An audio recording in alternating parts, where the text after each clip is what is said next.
وہ تو صرف میرا ہاتھ بٹانے نکلی تھی۔ جب میری بیٹی گھر سے نکلی تو اس نے مسکرا کر کہا تھا، امی آپ فکر نہ کریں، میں گھر جا رہی ہوں۔ مجھے کیا معلوم تھا کہ وہ میری زندگی کی آخری مسکراہٹ بن جائے گی۔ میں اور میری بیٹی سعدیہ ایک غریب گھرانے سے تعلق رکھتے تھے۔ سعدیہ صرف 5 سال کی تھی جب اس کے والد اس دنیا سے چلے گئے۔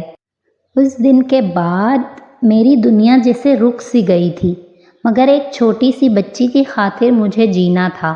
میں نے لوگوں کے گھروں میں کام کرنا شروع کر دیا۔ صبح سویرے گھر سے نکلتی اور شام کو واپس آتی۔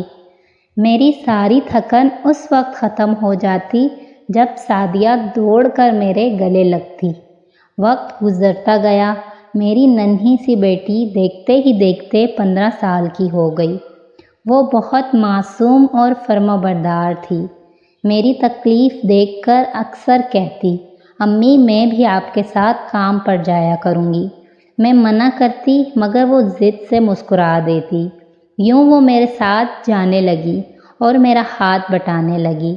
ہم 2 گھروں میں کام کرتے تھے، ایک باجی فائزہ کے اور دوسرا باجی سمیہ کے گھر۔ دونوں کے گھر آس پاس ہی تھے۔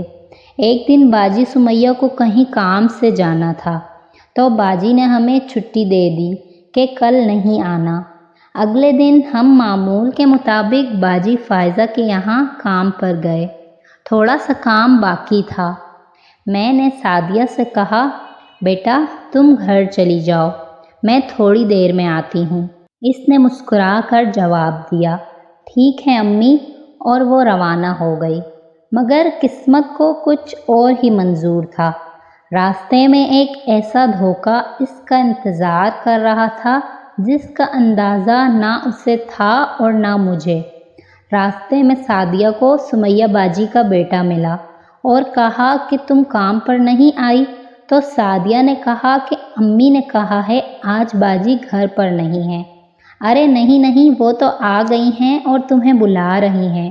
سعدیہ نے کہا، اچھا میں امی کو بتا کر آتی ہوں۔ تو وہ بولا، میں نے انہیں بول دیا ہے تم میرے ساتھ چلو، وہ بھی آتی ہی ہوں گی۔ اچھا بھائی چلیں۔ میری بھولی سعدیہ اس کے ساتھ چلی گئی۔ گھر پہنچ کر باجی سمیہ کے بیٹے نے دروازہ بند کر دیا۔ سعدیہ نے کہا، باجی کہاں ہیں؟ باجی تو نہیں ہیں۔ وہ مسکرایا، ہوس والی مسکراہٹ، اور پھر وہی ہوا جس کو سوچ کر بھی روح کانپ جاتی ہے۔ ظالم نے میری بچی کی عزت کے ساتھ ساتھ اسے بھی ختم کر دیا۔ جب میں گھر پہنچی تو سعدیہ وہاں موجود نہیں تھی۔ پہلے میں نے سوچا شاید کسی جاننے والے کے پاس رک گئی ہوگی، مگر وقت گزرتا گیا۔ دوپہر شام میں بدل گئی اور میری بے چینی خوف میں۔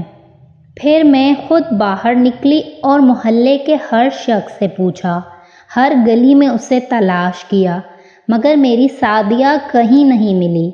پھر اچانک کچھ لوگ آئے۔ ان کے چہروں پر خاموشی تھی، ایسی خاموشی جو کسی بڑے دکھ کی خبر دے رہی تھی۔ علاقے کے باہر کچرا کنڈی میں سعدیہ مردہ حالت میں ملی ہے۔ یہ سن کر میری دنیا اجڑ گئی۔ میری بیٹی اب اس دنیا میں نہیں رہی تھی۔ اس لمحے مجھے لگا جیسے میری سانس بھی مجھ سے جدا ہو گئی ہو۔ میں بار بار ایک ہی سوال کرتی رہی، میری سعدیہ کا کیا قصور تھا؟ مگر کسی کے پاس جواب نہیں تھا۔ چند دن بعد میں دوبارہ کام پر جانے لگی۔ زندگی رک تو گئی تھی مگر چلانا پھر بھی پڑتی تھی۔ ایک دن باجی سمیہ کے بیٹے کے گھر صفائی کرتے وقت میری نظر ایک دوپٹے پر پڑی۔ میں ساکت رہ گئی۔ یہ سعدیہ کا دوپٹہ تھا، وہی دوپٹہ جو اس نے اس دن اوڑھا تھا۔ میرے ہاتھ کانپنے لگے۔ میں فوراً اسے لے کر پولیس کے پاس گئی۔